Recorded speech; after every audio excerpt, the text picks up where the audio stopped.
So, did you know that there has been last 10 years, there has been coming more people into Kingdom of God in Iran than in previous 1,300 years.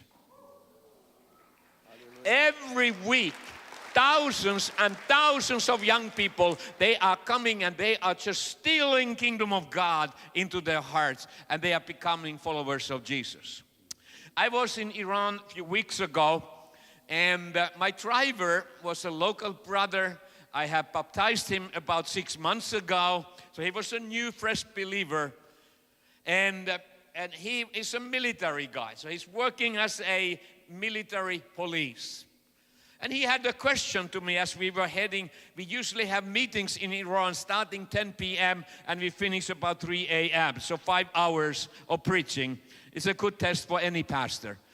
And so after we finished the meeting, we were heading towards the Tehran Khomeini airport. He said, Uncle Tong, I have a problem. I have a question to ask.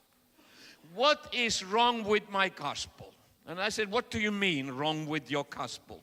He said, when I'm in my platoon and I'm sharing to all the other soldiers about what Jesus have done to me, everybody want to hear, everybody want to receive. There must be something wrong with my gospel.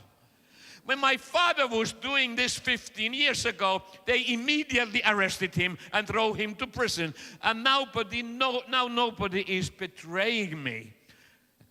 And I said to this brother, I have good news for you.